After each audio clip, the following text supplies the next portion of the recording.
Starting take two in 3, 2, 1, go!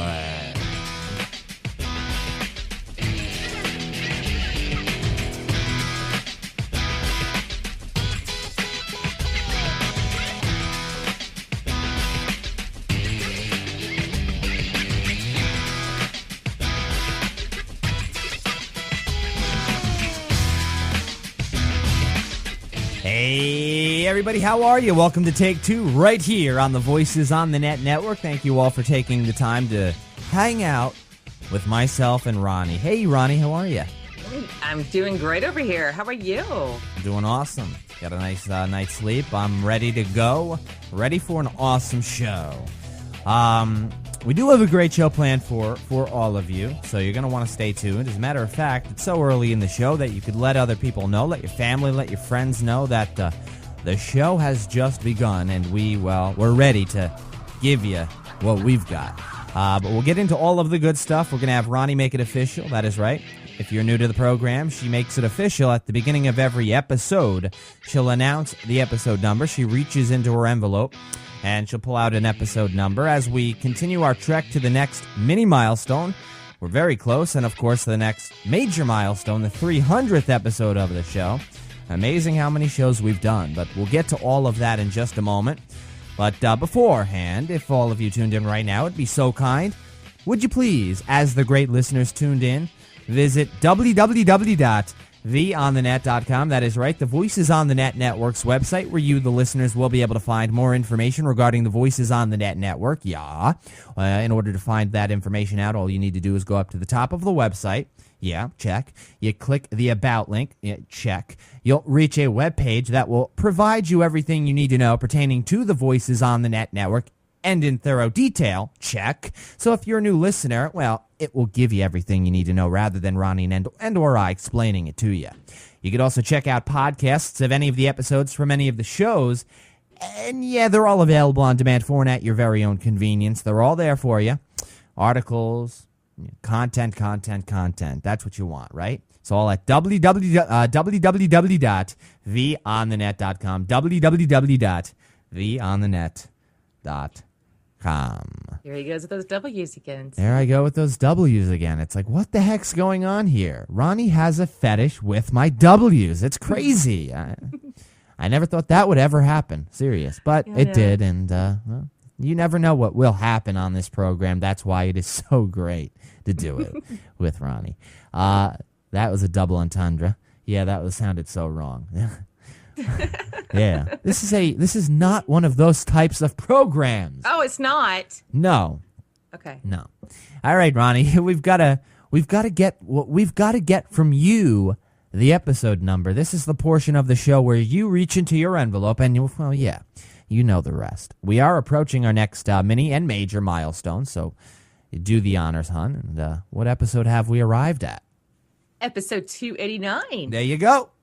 The Miss Ronnie just gave us what we have been pondering since the last episode, which was 288. Now we're at episode number 289. Thank you, Ronnie, for making it official.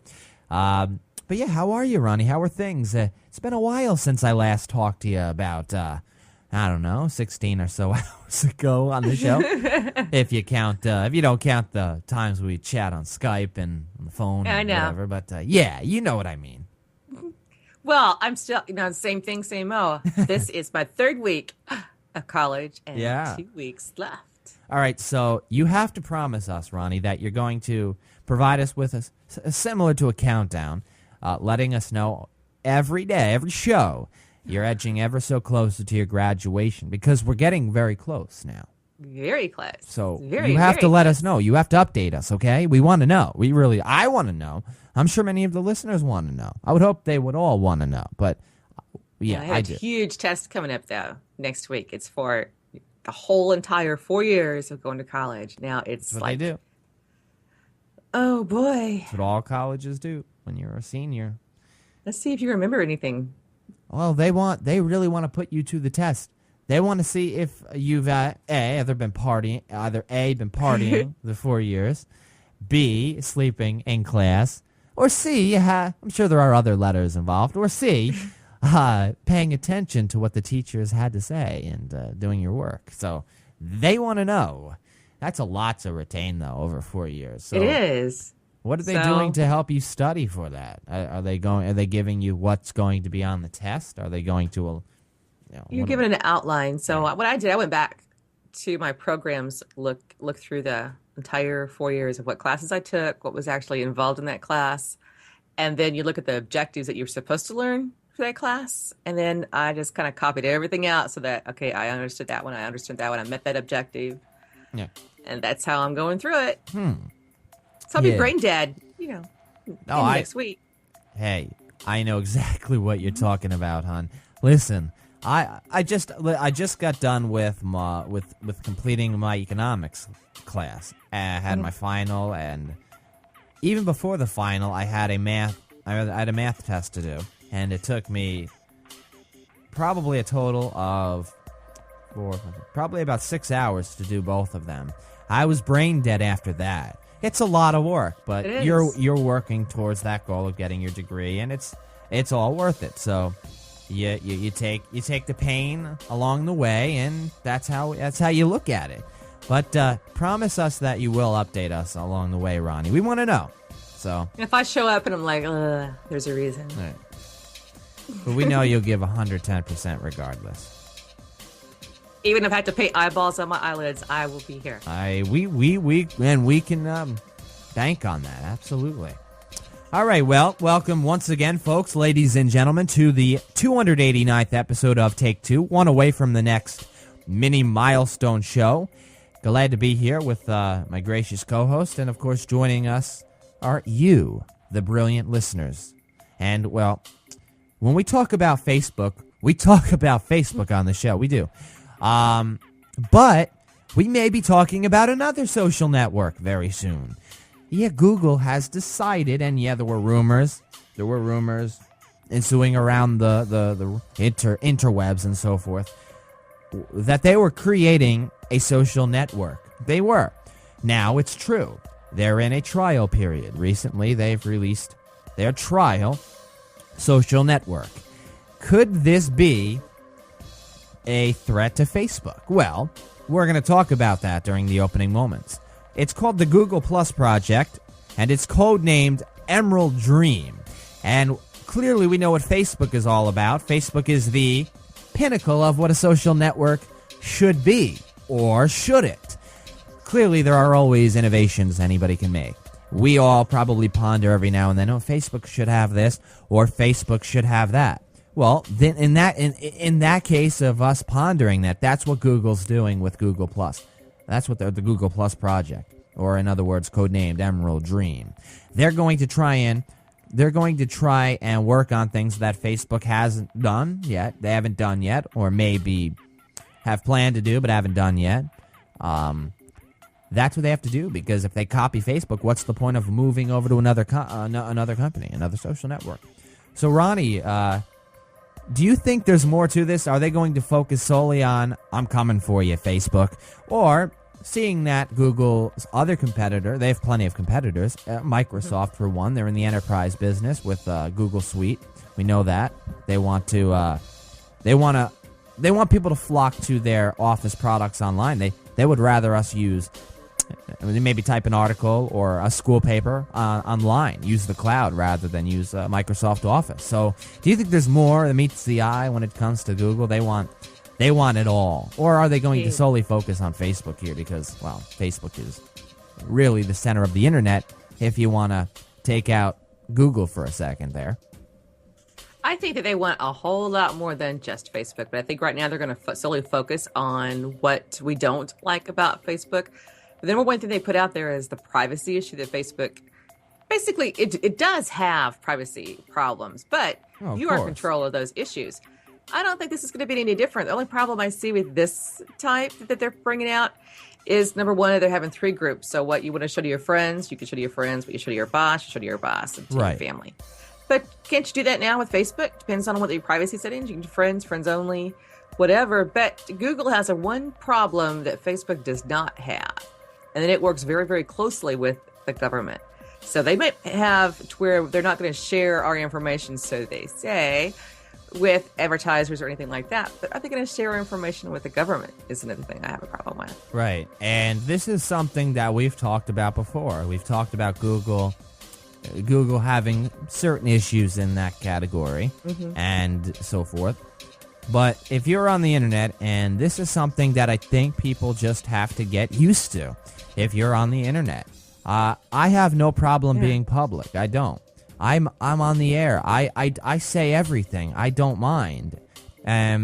You're a lot more private than I am, but you're still public because you have to be public. You're on the air.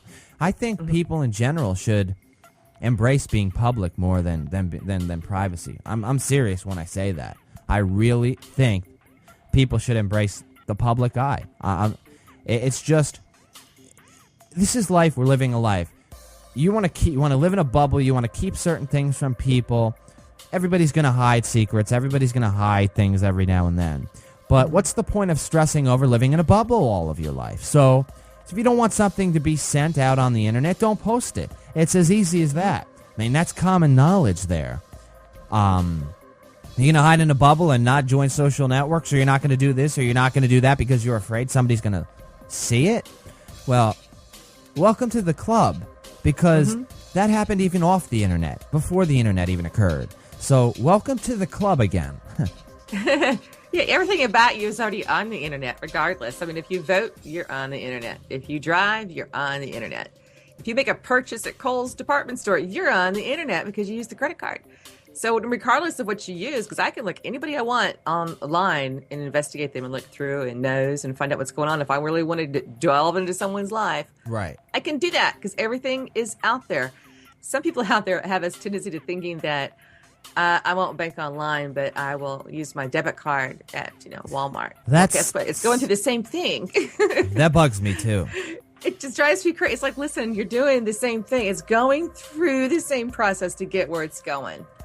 But they consider that a privacy issue because of what they hear about the internet. I mean, there's a lot of good things about the internet, for crying out loud. I mean, a whole bunch of things you can connect yourself with. But your private life, if you want it private, then don't sign on. I wouldn't even leave your house, because anytime you leave your house, you pay a bill, you have utilities, you own a house, you're renting, anything, you're on the internet and can be found. I'm glad you brought that up, Ronnie. I am, because that bugs me to no end as well. It's so counterintuitive because hey, you're going to be using your credit card or debit card either at a store that's going to utilize a network to put your information in the computer. Yeah. So what's the difference? You're going to, or if you go to a bank, you feel more safe actually going to a bank, physically going to a bank. They're going to be putting your information in a computer that is using what? A network. So you might, if you want to save some gas doing it online, can you almost guarantee that the bank's computers don't have a virus or a keylogger associated with their systems or attached to their systems? Perhaps, but then again, are you going to put all the trust in that with your financials? If you know for sure that your computer doesn't have a keylogger, you might as well use your computer then over going to a bank, because it isn't any different, folks. It's no different. So, I know. I just kind of chuckle when they tell me that. I was like, oh, please, let me tell you how this works. Right. But Google, I would like to see how, I did go on their website. They have a trial out there that you can go there and do a tour of the new site. It has some different things on there, but not much different basically from Facebook, except that, you can't you'll be in a room with your friends. Everybody can join together instead of separately, like you would go online and be in a chat on Facebook. This time you're going to be together with other people. You can divide it up, but really, is it much different from Facebook besides the name and maybe the style, the format that Google's going with? The thing is, because Facebook is the pinnacle of what a social network in many people's eyes should be, it is. There's a reason why they have 700 plus million users and allegedly 750 million users. There's a reason they have that. MySpace is still around, yet people are flocking to Facebook, not MySpace. So clearly Facebook must be doing something right. They have a very clean layout, and they have a lot of features that people enjoy. They do. And there have been third-party apps that have been created for Facebook. People like them. Now, Google can capitalize on certain features that Facebook may have. They may just simply make better. Maybe make it easier for people to access what Facebook utilizes in the third-party apps. Don't make them third-party apps. Have them associated with the social network, directly with the social network. Video, another thing that Facebook still has not capitalized on. Google Plus, the Google Plus project, Emerald Dream is going to capitalize on that. They want to focus on implementing that into their service. And why not? Video is very important. It's hugely important on the net these days. People sharing videos. Another thing that Google looks to improve on, something called Hangouts, which I like. Now, yeah, Facebook has these events that you can create, and you can simply say, yeah, I'm going to join this event or not. This solely focuses on individual Hangouts here. Individual. So if this is something that I think we all would love to know, because you don't know if this girl's interested in going out or hanging out. Now you know, because she's posting, I'm hanging out with so-and-so or however many people. Yeah, I would like to join this hangout. You know that she's interested in having people join. I think they're going to work on that.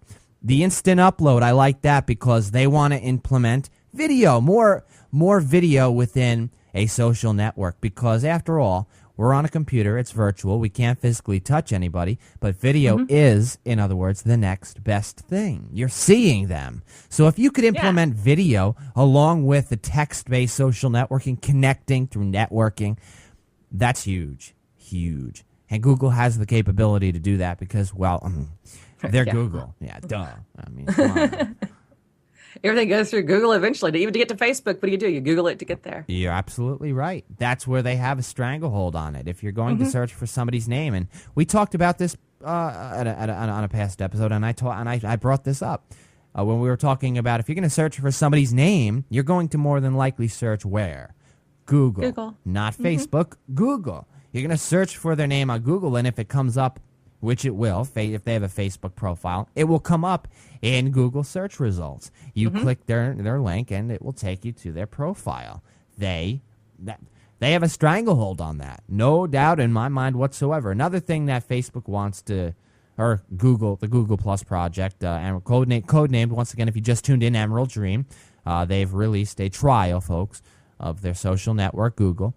And another thing they're working on is this here, Huddle, where you can simply, rather than talking to a single person and then another person and then another person about the same thing, say you're trying to get, and they bring up a good point here, getting 6 people to decide on a movie. Everybody has a different opinion. Everybody wants to see a certain movie. They're including all 5 or all 6 into one chat. They're going to initiate a simple group chat so it includes everybody. Just these simple things they want to improve on that Facebook may have, but Facebook, in other words, with their instant messaging feature, you can only instant message one person at a time. Right. Google wants to change that, and they're adding the mobile experience, which Facebook has done, but Google knows what they're doing here. They want to capitalize on what Facebook may have already done, but maybe not perfectly, maybe not to the point of emphasis we want in a social network.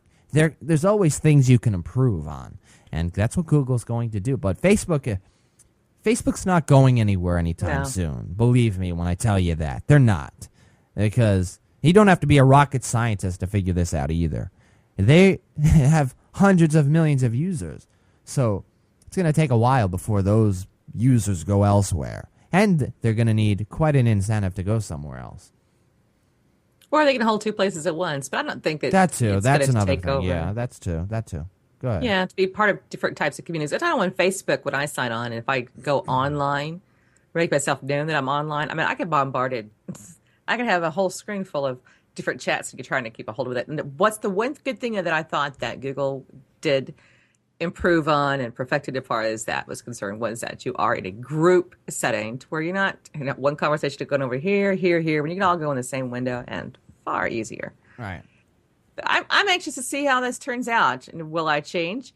I might have an account over there, but will I? I'm not going to favor one or the other yet, just yet. Right Well, now, you I'm don't still know with what it's Facebook. going We'll to find be, out. though. I mean, you can't really say that because you don't know what this is going to even be. You don't know what features are going to be great and what features are going to stink. You don't know that yet. So it's making Try that. making an assumption is one thing, but actually saying I'm going to have both accounts or I'm going to not ditch this one, it's too soon to say that. The fact is, and you brought it up, I want to reiterate on it before moving into the associations, talking about having two accounts. If one does just about everything the other does, what is the point of having two accounts? That's the other thing.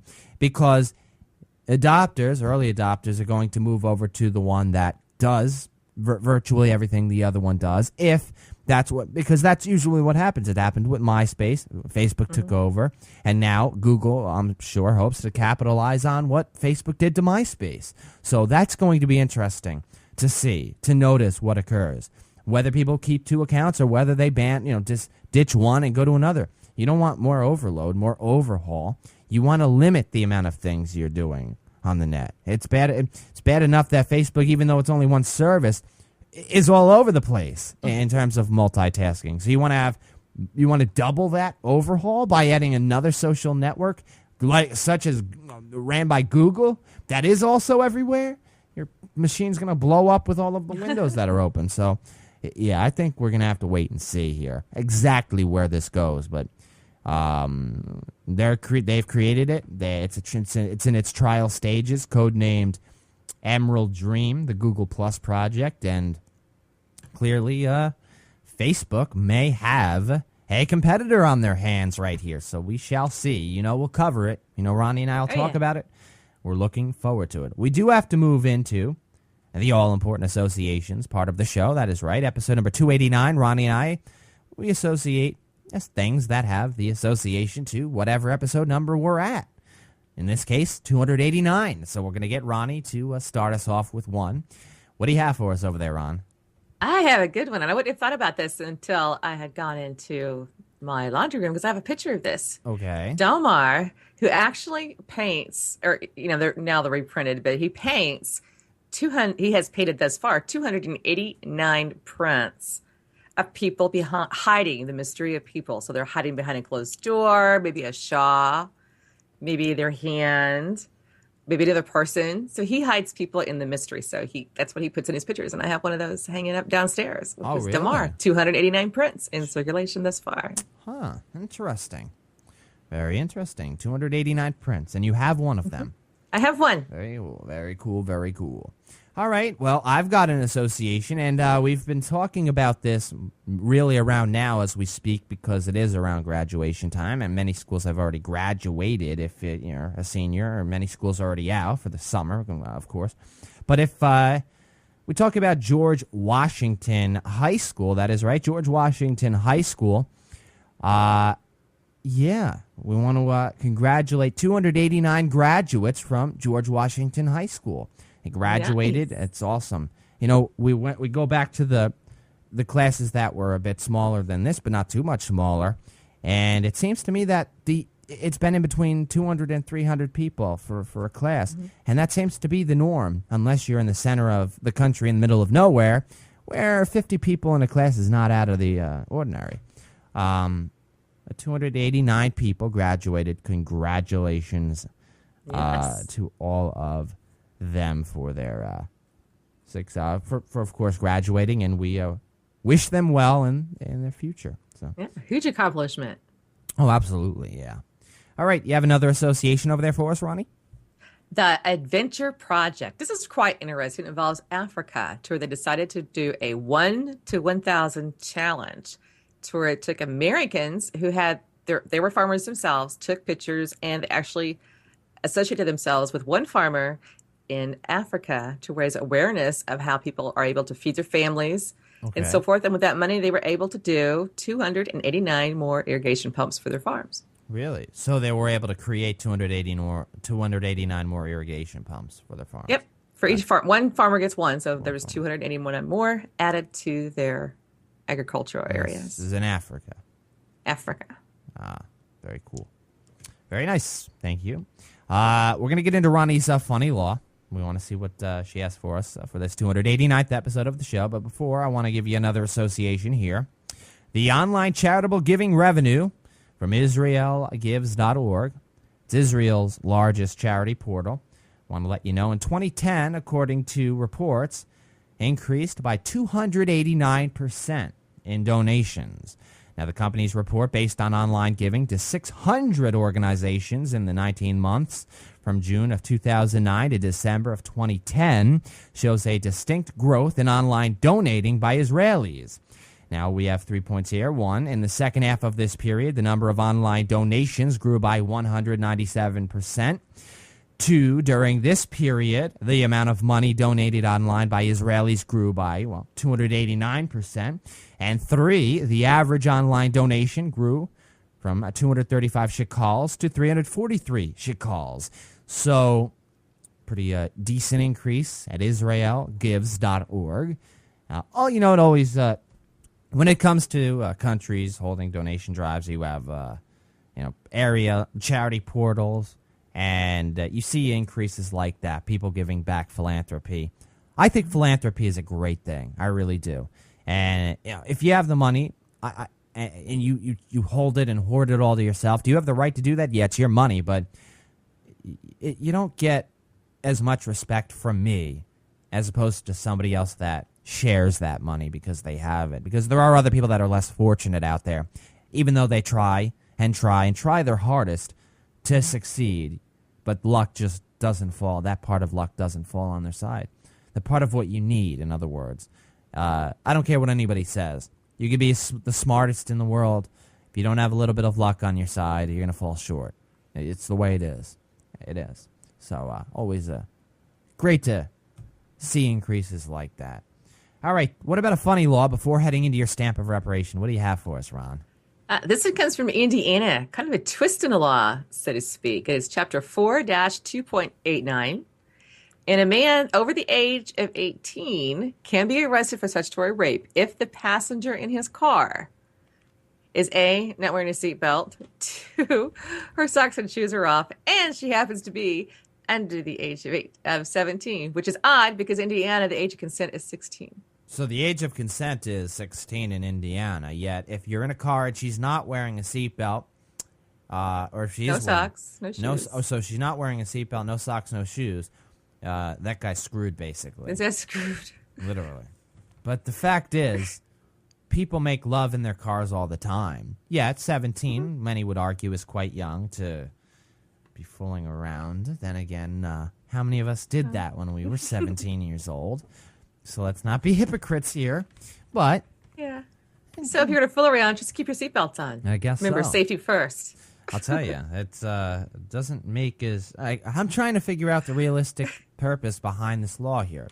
Having a seatbelt on. So statutory rape, seatbelt on, so people get rough during sex. The seatbelt can cause all kinds of problems, I guess, rashes, and you can hurt somebody. You can break somebody's neck with a seatbelt on. But if your socks and shoes are off, people like to remove their clothes when they make love, when they have sex. Yeah.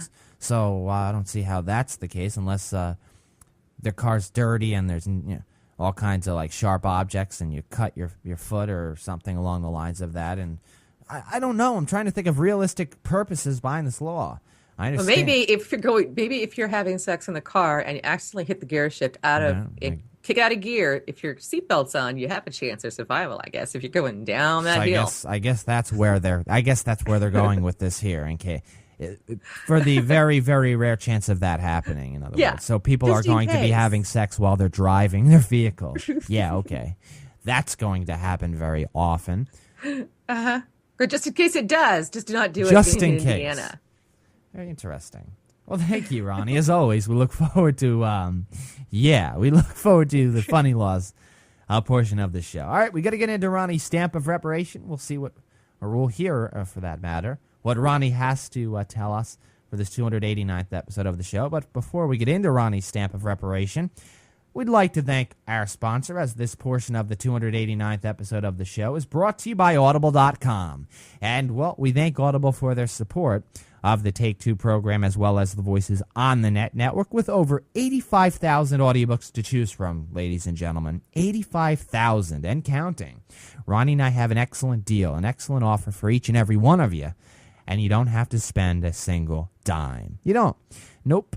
To take advantage of one free audiobook and a 14-day, that is right, a 2-week free trial to browse the 85,000 plus audiobooks at Audible, you just need to go to audibletrial.com/take2. Yeah, audibletrial.com/take2 to take advantage of this brilliant offer. You'll be glad you did.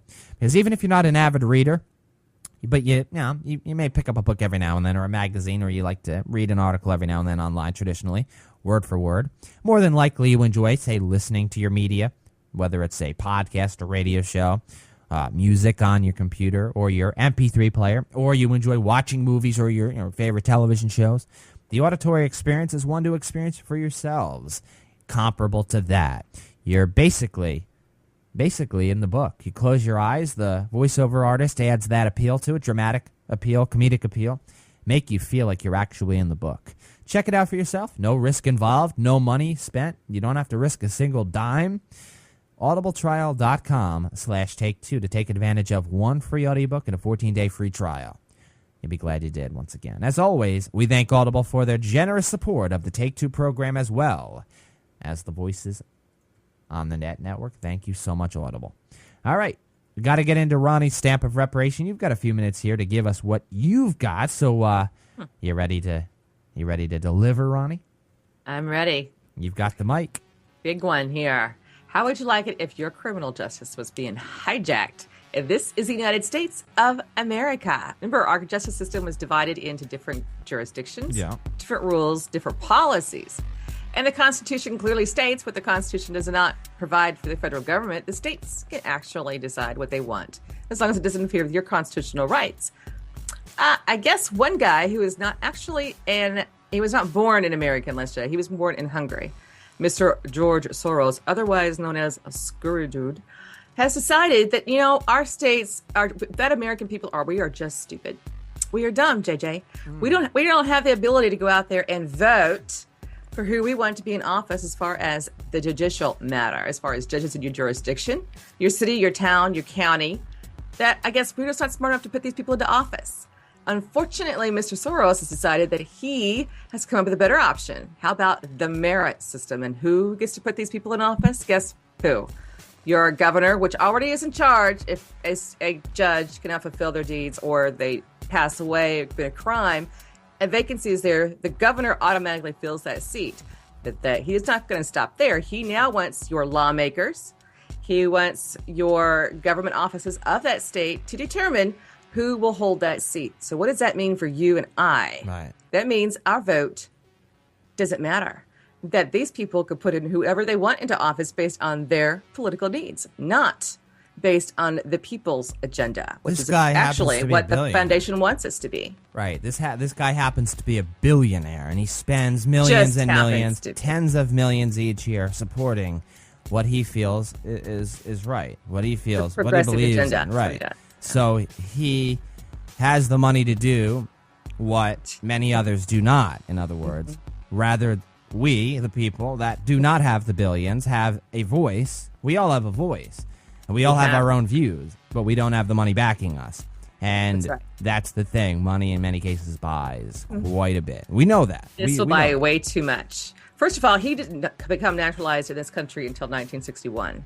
Right. That's number one. Number two, his goal in life, that he's often stated in many of his documentaries and his own writings, no less, is that he was born with all this money. What he wants to do is he thinks himself as being, quote, God, majestic, that he has power and control. And he likes to play games with not only the financial system that we've just clearly have witnessed in the past 8 years, but he also likes to play how quickly can he shut down a system, such as the United States. He's done this in other countries, and it's a game to him.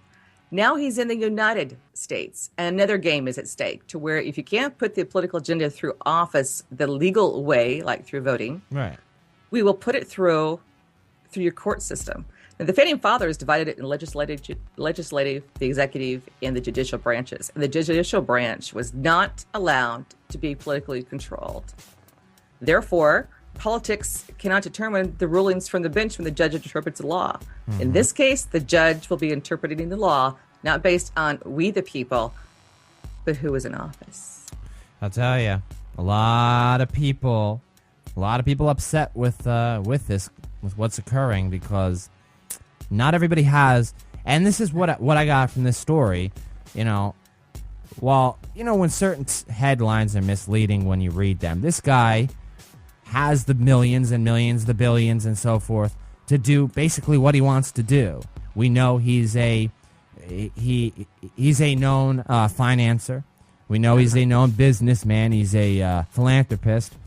And he supports many liberal, causes and so forth. But yeah, there are just some things that the American people should have the right to do, and it should not necessarily have to require us to have many wads of money in our back pocket and so forth to do what it is we want to do, supporting certain causes. That those that have money are automatically at the front of the line. Right? Yeah. So he wants to buy it. He basically wants to buy it. It's monopoly for him. It's a game. Yeah. Because in the past 4 years, he's bought four media centers to where he controls what's coming out of it to make it more of a one-sided political, his opinion, progressive viewpoint. And anybody on the outside of that, he will attack. And he's done so with several news organizations. Number one, we had Fox News, that he has attacked physically, going after them. Even after the people that are on there, even their reporters, they're going on there, they're doing their job. He will attack on a personal level because he is that type of player. He's a backstabber. But the money that he has, he is ahead of the progressive movement, which in the United States we don't have until he started playing these political games. And now he wants to buy a judicial system, which utterly makes my skin crawl, because that is not the place of any American. It's the people's court. That's our decision, our vote. And that's how we have it set up. But now he wants to rewrite the Constitution. I know exactly how you feel about this. And I know you with your knowledge in law and your knowledge with politics, I could hear it in your voice on how you feel about this. So we appreciate your stamp of reparation as always. We do have to head to the break on this 289th episode of the show. But what are we going to be talking about, Ronnie and I? Well, we've got quite a bit on the itinerary. Here's a scenario for you. If you're in a relationship, all right? If you're in a relationship and you find out your partner has or is engaging in a virtual flirting session. Yeah, a virtual flirting session. Is that considered cheating? Is that? Do you sever the ties? Do you sever the ties with your partner if you find out they're virtually flirting? No physical connection, or maybe there is some connection, but there's no physical contact. Plenty of emotional, though. What's the deal there? Where does that lead? We're going to talk about that, as well as, according to a study, what else is new? Many teens have admitted to narrowly avoiding an accident. Well, gee, is this study a little askew here? Because, well, we all know we have had our fair share of close calls. Ronnie and I have had our fair share of close calls, and, well, we're adults. So, is this an askew study? We're going to go into this. Also, a blast from the past coming up at the end of the program. Don't go anywhere. We've got so much coming up, folks. We're back right after the break, so stay tuned.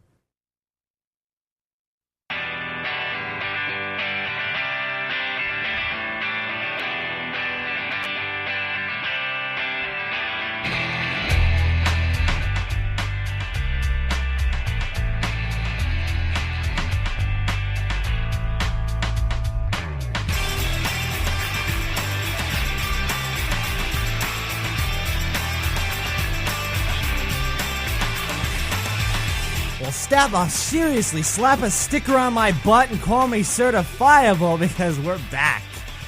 That is right. Ronnie and I have returned for the second segment. Yeah.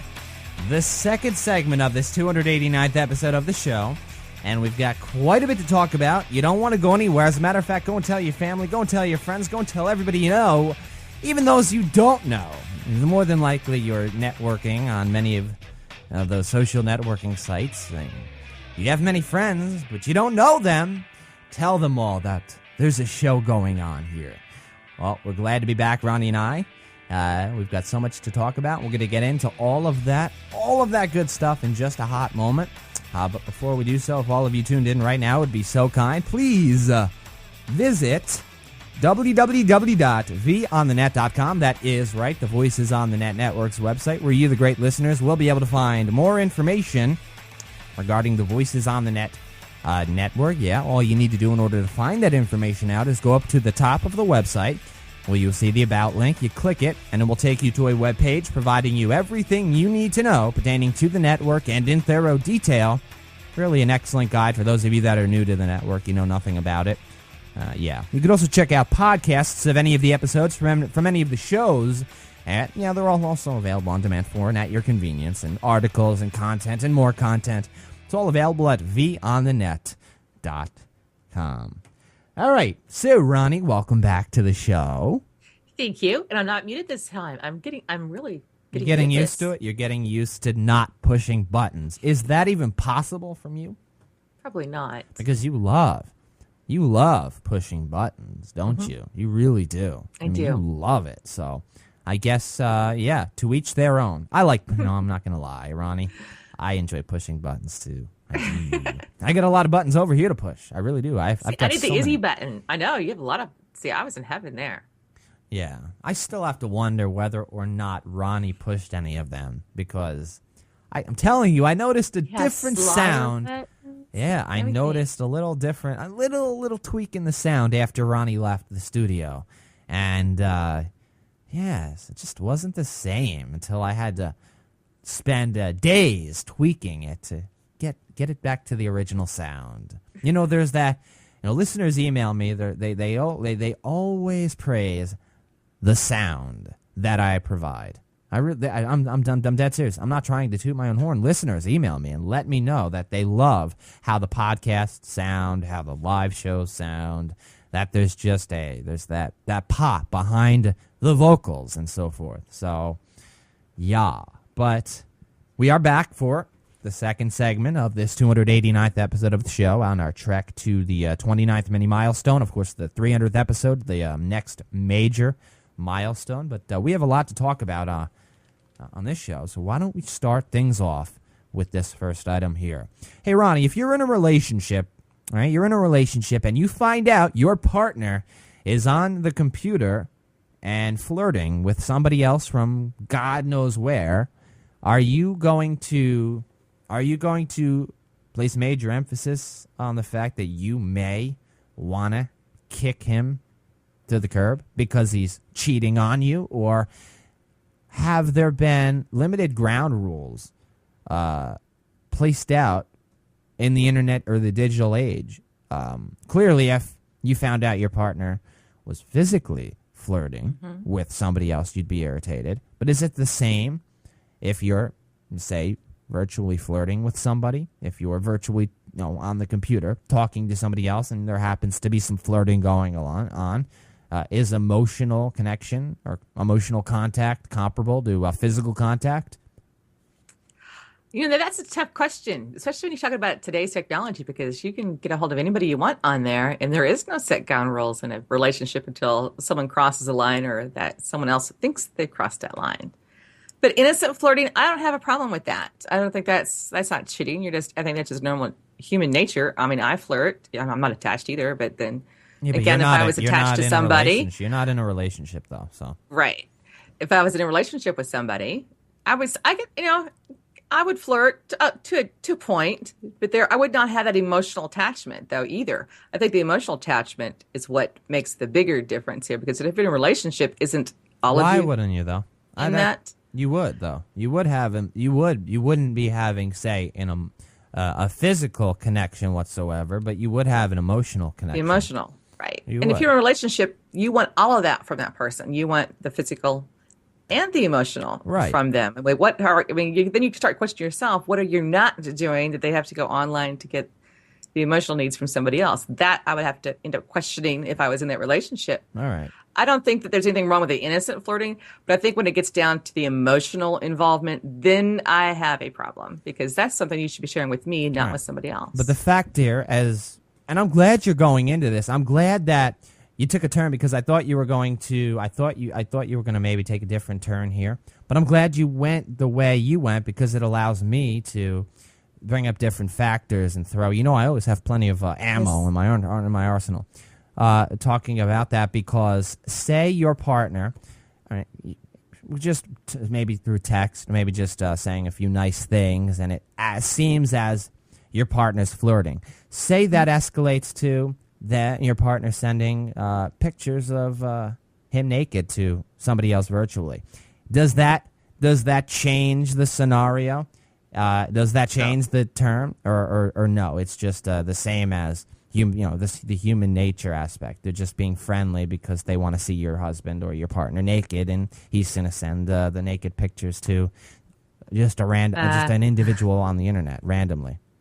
No, that changes the whole ball game completely because if I'm in a relationship, that belongs to me, not to somebody else on the internet. If he's going to be sitting there taking pictures of himself and send it to somebody else, I mean, that to me is just completely wrong. That's not something you share with somebody else. If you're going to be in a relationship with somebody, you're in it all the way, if that's the way you want. If not, and you still want to go there and send out your oats, so to speak, then I guess being in a relationship is not for you. Right. But along with you owning, or in other words, holding to yourself, possessing, you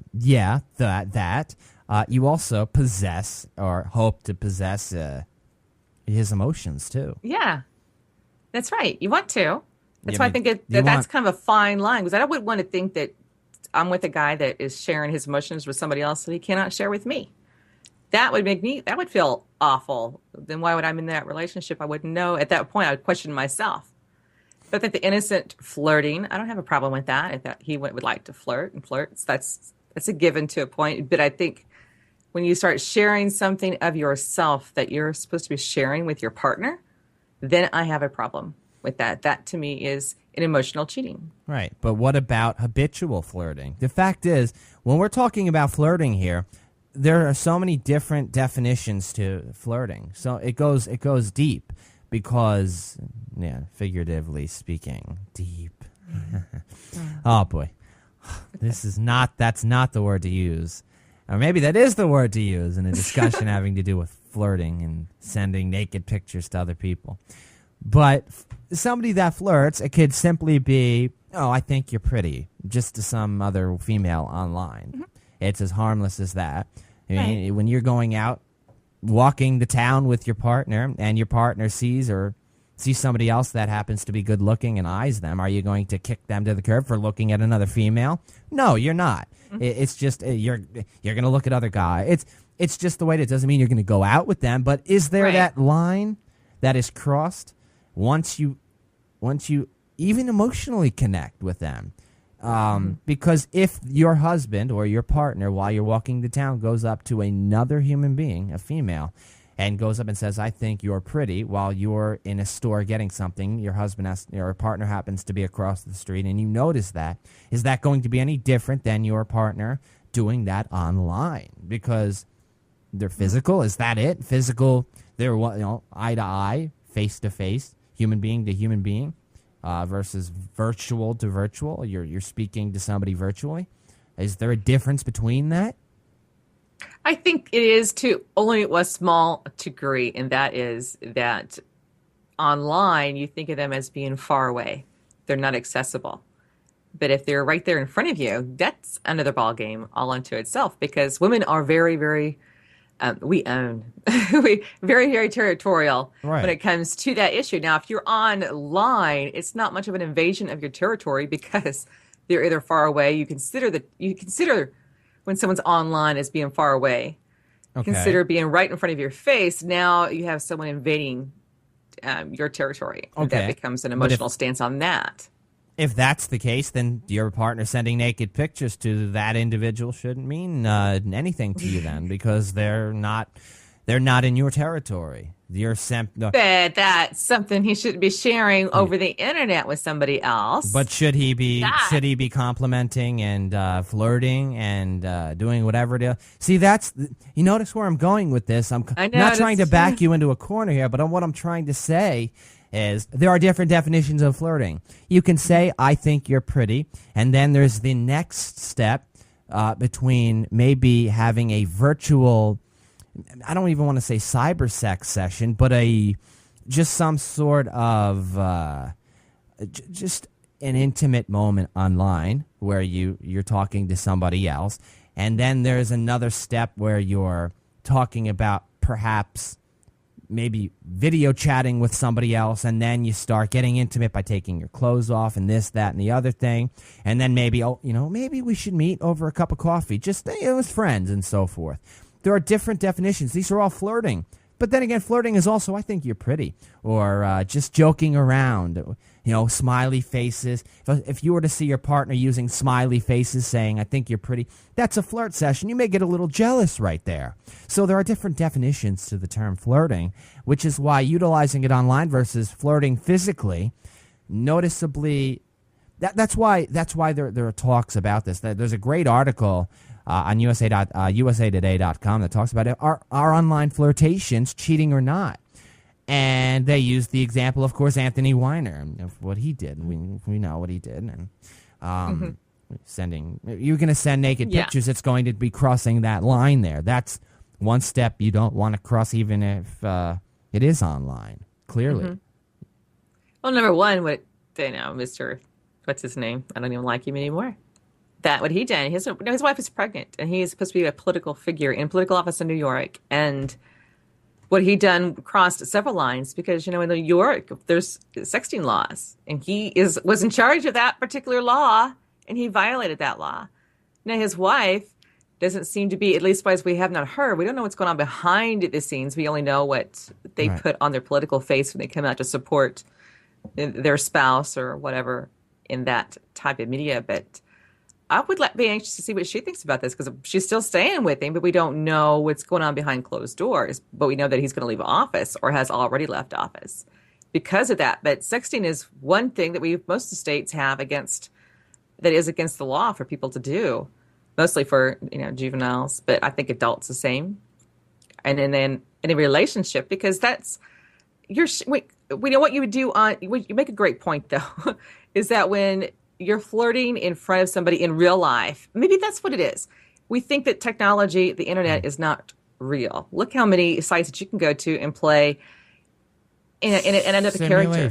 Put yourself into something else. You're in a different place, a different time, and it doesn't quote unquote count because it's not real to you. It's fake.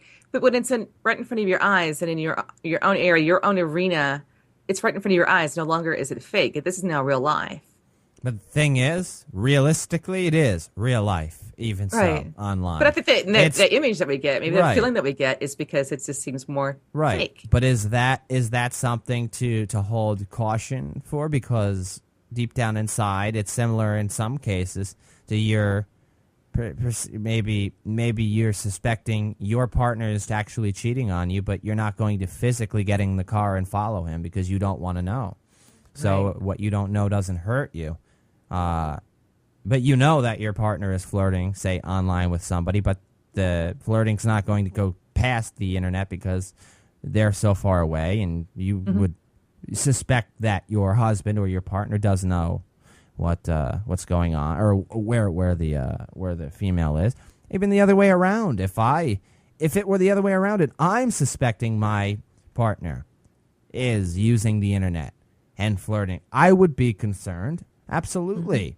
I would be concerned.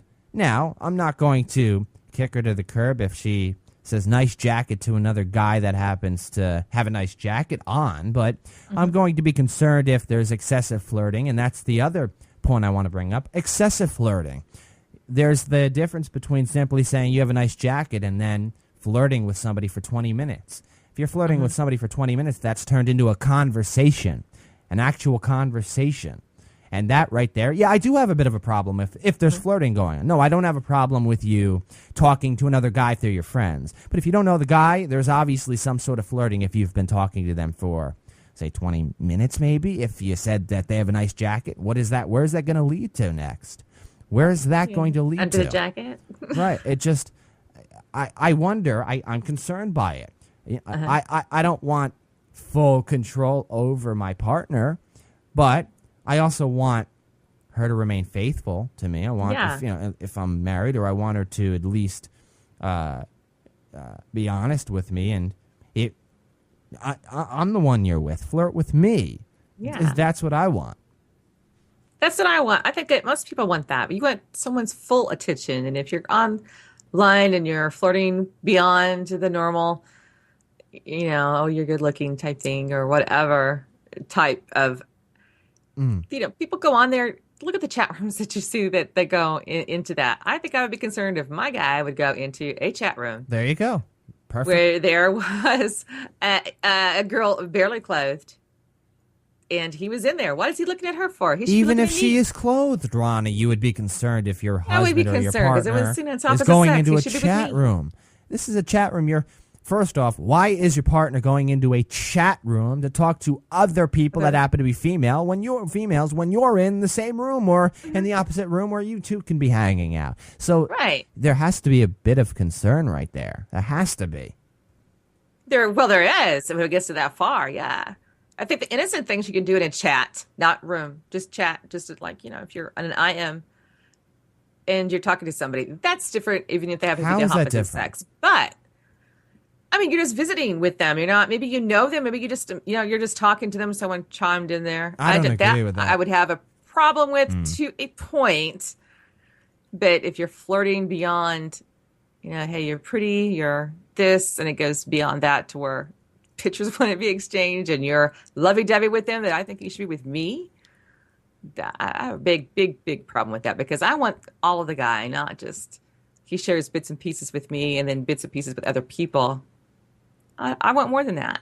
See, that's what I don't understand right there, that there's a difference between joining a chat room. You're quite concerned that your partner's in a chat room versus them simply IMing another person that happens to be a female, where you don't have as much cause for concern. That's what I don't understand there.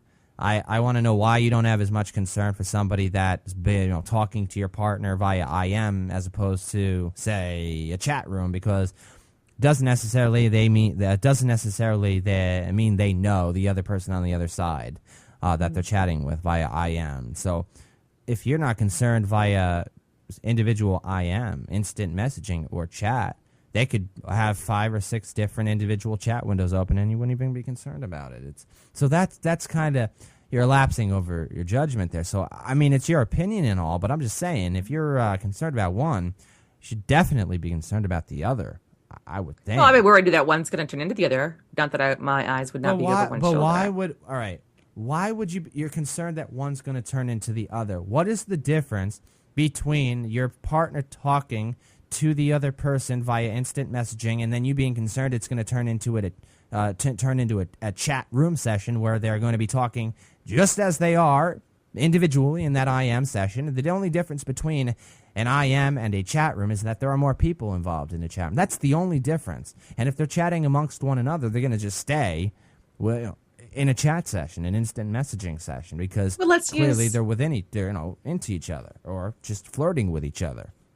Well, let's use Skype, for instance. You have people that are on there, your friends that you talk to that are opposite sex.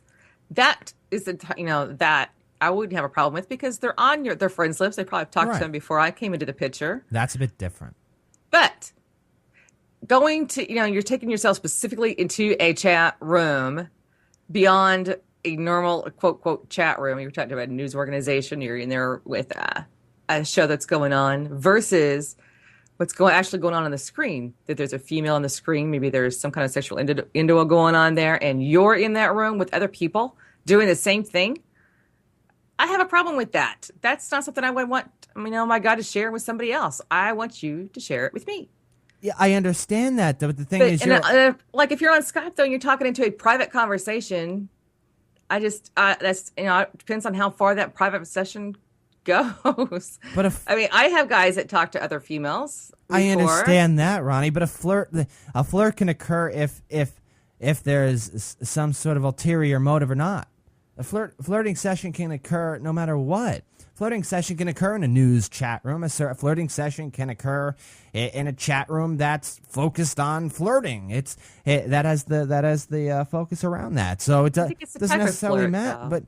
But I brought that up already 10, 15 minutes ago. The type of flirt, there are different stages. But the fact of the matter is, I would think that if you are concerned for one, you would be concerned for another. You would, because it's a chat session. Somebody else is chatting, and then you brought up if they know them. Well, that's a different story. If they know the female, if they've actually met them, say they knew them before you, more than likely, if there's a bit of flirting, you're still going to be, I would hope, concerned because they knew them before you. You don't want anything to flare up. Maybe they were an ex-girlfriend even. You're going to be even more concerned. Yeah. But even if they know the person, yeah, they're still engaging in a flirt session. So I'm going back to the chat room versus an individual IM. I just think that kind of the elapses. Well, it depends on how long you're on that chat. I mean, if you're going to spend there and you're coming back repeatedly over and over. Well, there you go. The same person repeatedly. Then there's a big problem. All right. One type thing, but a repeated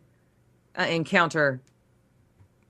Okay, so in other words, a chat room session one time is wrong. You're so against that. But a multiple instant messaging session is comparable to that one-time chat session, in your opinion. Okay, let's just say that they work all day. They come home. They should be spending it with me, right? Absolutely. But every day they come home, the first thing they go to is what? Their computer. Right. To hurry up and sign on to talk to this person. Right. That is what makes up the concern. Right. But if you're doing other things, and maybe once a week or something like that, this person happens to pop on and they pop on to talk to them. They're not looking for them per se. They haven't made the moves that the computer comes first before I do. That's a different. I think it's the motive of when they come home, are they coming to you first, spending time with you? I'm not doubting that. And they sit down in the chair, and it just happens to be circumstance that this person's online at that point. But if you're making an effort, then I've got a problem with you making an effort for that person. I'm not doubting that whatsoever. I'm not doubting. I've agreed with you on that. The only thing that I'm a little confused on is, regardless of whether your partner can't wait to get on the computer and talk to somebody once they get home, where they should want to talk to you. I'm not talking about that. I'm talking about the chat room versus an IM session. I just think that, my opinion, if which I would be, concerned somebody, my partner being in a chat room chatting with somebody else, I would be just as concerned if they're chatting with an individual from that chat room in via instant messaging. I would think that something possibly could be going wrong.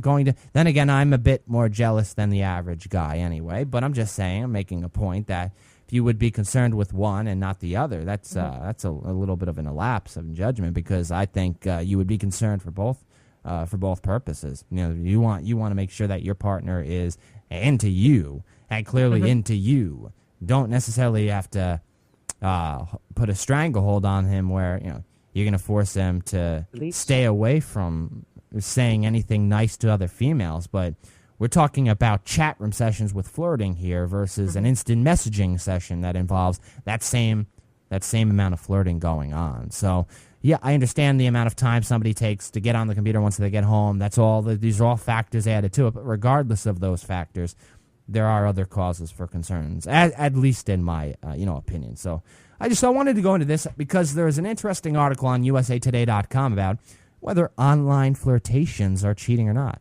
And I'm glad that we went into this. Quite a bit glad that we went into this. But we do have to move into the next item on the itinerary before heading into the the blast from the past. We're going to talk about a study here where many teens have admitted to narrowly avoiding an accident. Interesting. Well, we know that teen drivers are not as experienced as, say, adult drivers. They've been driving more, adults versus teens. But I don't know, is this study a bit askew here? Because we know, you and I and listeners that are adults know that we've had close calls more than one occasion while we were driving. So we'll talk a bit about this here. We'll go into some of the statistics surrounding this study before or after we thank our sponsor.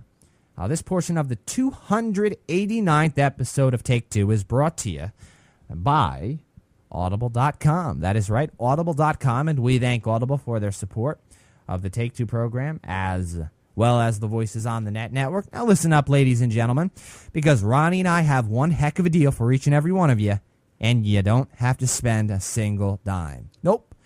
85,000 audiobooks and counting. The premier service on the web. That's what Audible is. Nobody's competing with them, at least yet, and that's because they're awesome. Well, to receive this awesome deal where you don't have to spend a dime, that's one free audiobook and a 14-day free trial, a 2-week free trial to browse the 85,000 plus audiobooks that Audible has to offer. All you need to do is go to audibletrial.com/take2. That is right, audibletrial.com/take2 to take advantage of this great offer. Believe me and believe Ronnie, you will be glad you did, because the audiobook experience, the auditory experience, is one in itself. You just when you're listening to your book rather than reading it, it's a different experience because the tone of the voiceover artist reading the book to you, similar to you listening to an instructor talk to you or somebody that you know, a friend or just somebody talking to you, the tone, how they speak plays a major role in whether you're going to retain the same amount of information as opposed to somebody that's speaking in maybe a more monotone, maybe just a dull tone. Plays a role, plays a massive role. The voiceover artists are excellent. They do a great job adding that dramatic appeal. They add that comedic appeal. They do a lot. They do a lot to engage you in the book. Try it out, audibletrial.com/take2 to take advantage of one free audiobook and a 14-day free trial at Audible. As always, we thank Audible for their generous support of the Take Two program as well as the Voices on the Net network. That is audibletrial.com/take2. Thank you, Audible, for your support. We appreciate it. All right, moving into the next item on the itinerary here, and it has to do with a study. That is right, a study that involves teenagers here. And when we talk about teen driving, clearly teenagers do not have as much experience behind the wheel as an adult. They don't. They're younger. They have time to get that experience. However, in this study, 68% out of the more than 2,000 students in 28 high schools that were surveyed stated that they had narrowly avoided a crash in their car, and more than half had experienced more than one close call in the past year. Is this study a bit askew, though, because we as adults have had plenty of close calls as well? So is that saying that adults are just better drivers because only teens have close calls, or what? We're going to go into some of the statistics here, but I want to hear your opening statements pertaining to teen drivers avoiding an accident, or narrowly, and admitting that they narrowly avoided an accident and so forth. I have a problem with this being a one-sided type of a study because adults do the same exact thing. I've been a couple of times thus far in the past year narrowly missed an accident as far as being hit, or I didn't notice a car was coming and I pulled out in front of them type thing. That's almost human nature behind a wheel, that you're over distracted by something else, that this occurs. But now they're going to blame it on teenagers solely when we know adults do the same thing. Drinking and driving, both do it. Texting. I see more adults texting than I do teenagers texting behind the wheel.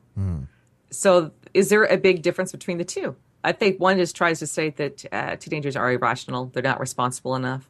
But then you look at the adults. I know a lot of adults that still are irrational and not responsible enough to be behind the wheel. There's two different categories, but they both bring out the same exact results, because what they're talking about in this survey is implemented in the adults as well. We've all done this, not only as kids, we've also done it as adults. I mean, it doesn't matter.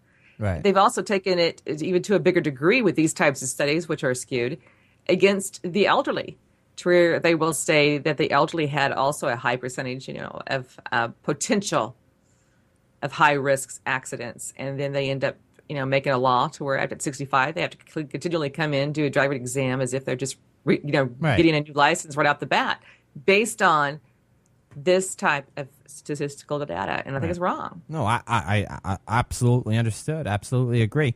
It's adding this to, say, the study where you have new drivers, whether they be teens or adults, new drivers versus experienced drivers.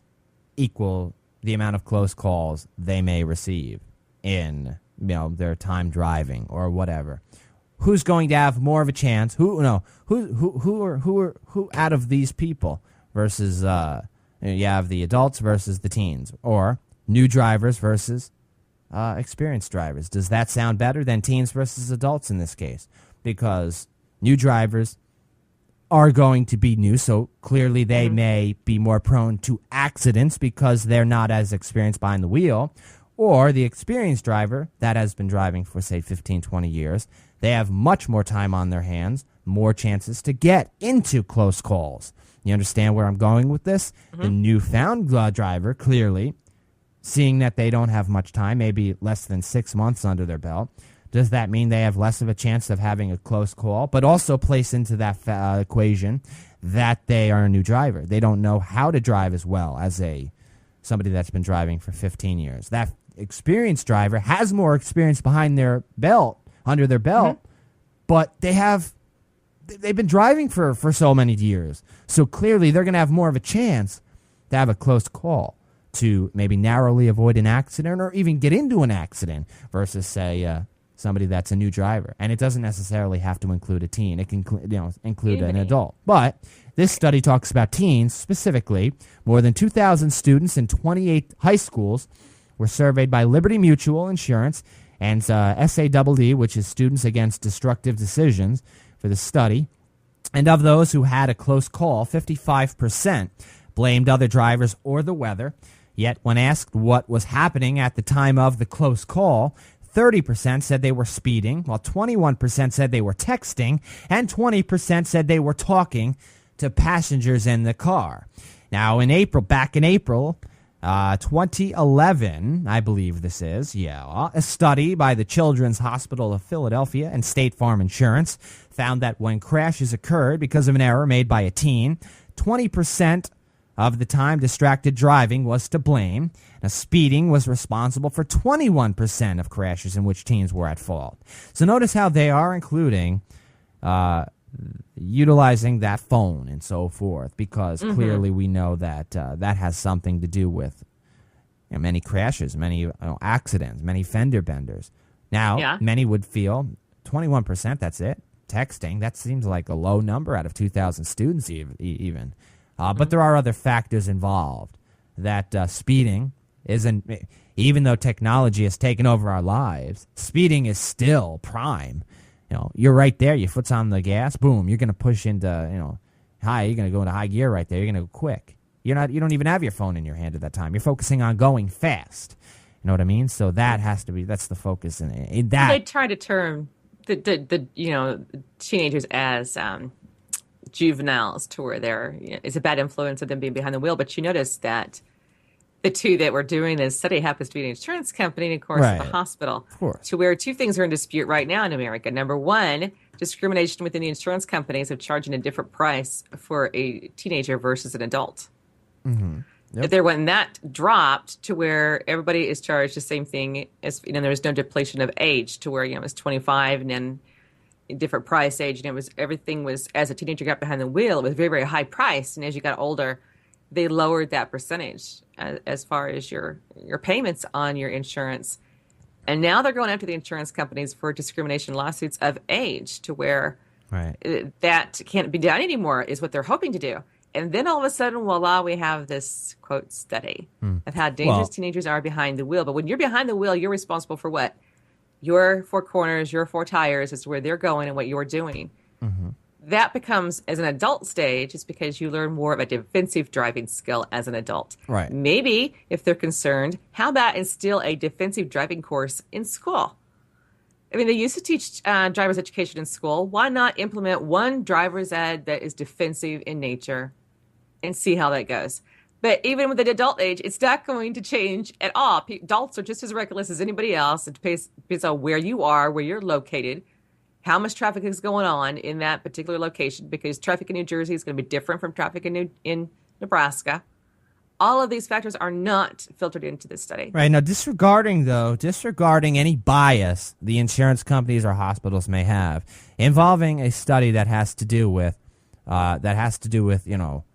teens driving and crashes and injuries, you would want more than likely, and remember, disregarding the biases, you would want the insurance companies and the hospitals involved. Because after all, the insurance companies, they have the statistics behind everything the study's talking about. And the hospitals, well, they get a first-hand look as to who was injured and who was not. So you would want these two involved in a study rather than just random individuals conducting a study that just are going to these areas to find out the statistics. They already have the statistics, under their belt. They have them. So that's important to also keep in the back of your mind too, regardless of the studies or the biasness. All right, now here's continuing with the study. Before heading into the blast from the past, I want to go into some more of the information. Really a lot of data here. Now, teens are 4 times more likely to get into accidents than older drivers here, according to the Federal Centers for Disease Control and Prevention. Now, about 3,000 teens died in auto accidents back in 2009, and 350,000 were treated for injuries, as the CDC estimates. Now, get this. Teens are 4 times more likely to get into accidents than older drivers. Now, remember what I brought up earlier. I talked about how teens, or anybody that's just starting to drive, they haven't been behind the wheel as much as somebody that's, say, has 10 or 15 years behind the wheel. So right then and there, regardless of the amount of time they've been driving, say 6 months, 8 months, they're new behind the wheel. So you're already going to include in that equation that they're more prone to accidents because they're new behind the wheel. They have a lot to learn. There's a lot to learn. It's not only focusing necessarily on what you're doing. You could be doing everything by the book. If somebody else is not, you can get hurt pretty badly. So that's to keep in the back of your mind. That's somebody that does have experience, 20 years behind the wheel. They're driving, doing everything perfectly. They haven't had an accident in over 10 years or at all. They don't get pulled over hardly any time whatsoever. They don't ever get pulled over. Yet somebody else that just received their license rams into them. Wasn't the experienced driver's fault. It was the teen's fault or the new driver. There you have it. That right then and there. Now, Stephen Wallace, who's the chairman of SADD, which is the Students Against Destructive Decisions, stated, quote, "We were hearing a lot of kids saying, 'I almost did this. I almost did that.' As he says, the idea to research close calls by teen drivers came out of, focus groups, clearly, as we just found out before. The Liberty Mutual SAW study shows that although more than half of teens who had close calls changed their driving behavior after the incident, usually by paying more attention to other drivers, the lesson doesn't seem to be sticking. Yeah.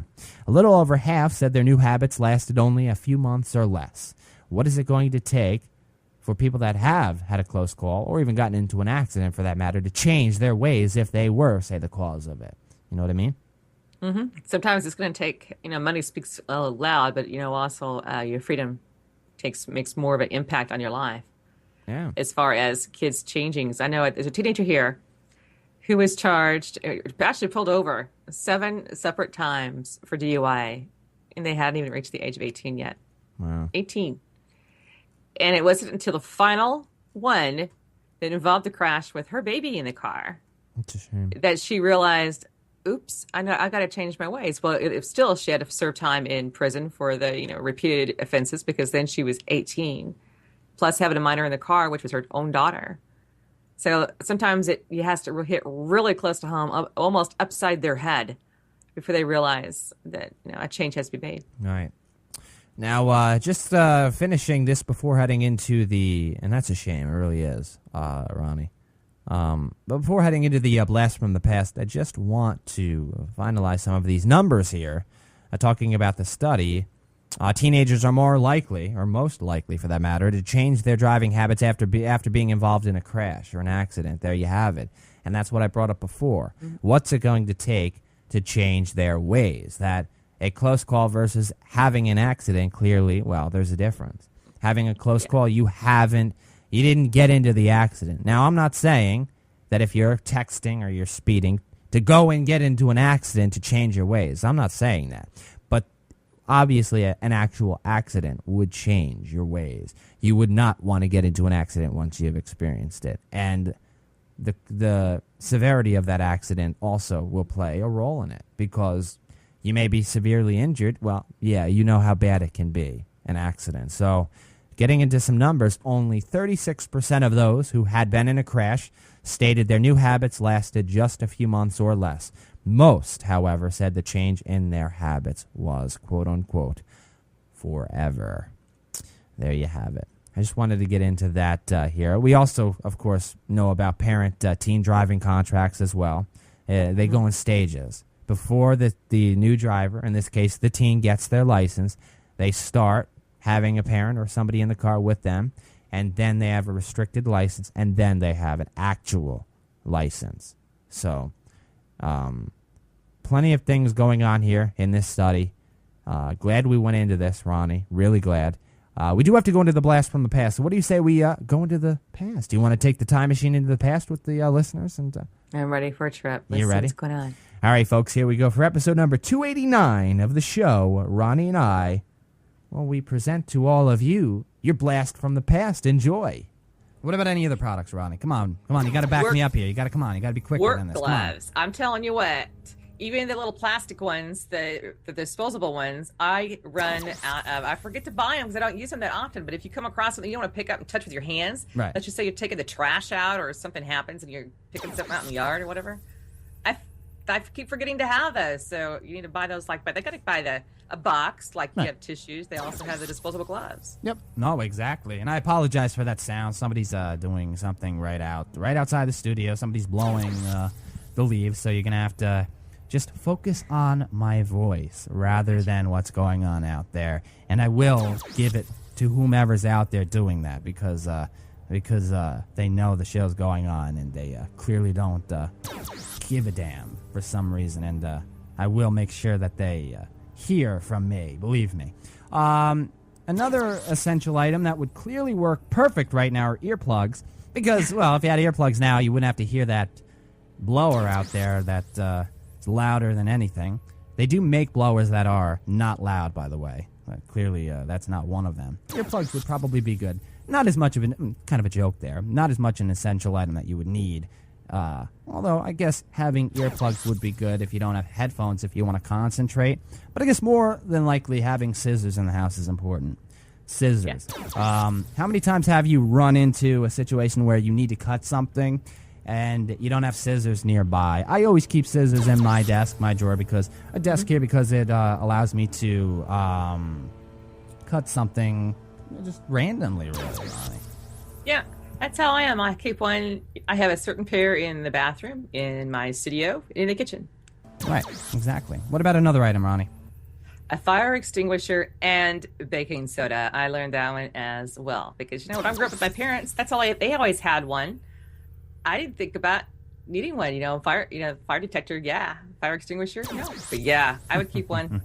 And in some places, it's mandatory, even if you're renting or buying a home that has to have one in the kitchen and one in a laundry facility in the basement. So that is important, along with your baking soda. Yeah. How about this, Ronnie? And I really do apologize. Now it's starting to get on my nerves here, but I'm trying my hardest not to go out there while I'm on the air here and beat the hell out of whoever it is out there doing that. Now it's annoying me, but the fact is, what about having this? And I think everybody should have at least one of these in their homes. Now, this wouldn't have been the case. Say 5-10 years ago, but well, maybe it would have. Not as much as it is now. Mm-hmm. Would be the USB flash drives. Even if you don't have, say, I can't do this. I can't. It's way too loud. That's way too loud. I can't do this. One sec. We're gonna have to redo this segment. Can you hear that? Yeah, I can hear it. 1 second.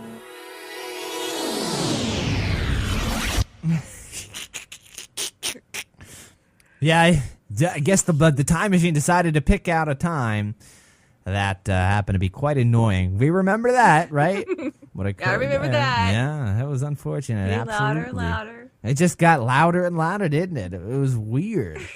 Very crazy. Not fun whatsoever, but yeah. Remember, if you want to check out each and every episode of Take Two, A Session with JJ, or any of the other shows on the network whatsoever, past, future, whatever. Go to www.theonthenet.com. All right, we do have to go. That is all the time Ronnie and I have for this 289th episode of the show. But we'll be back for the next episode, which happens to be, the next mini milestone on our trek. There you go.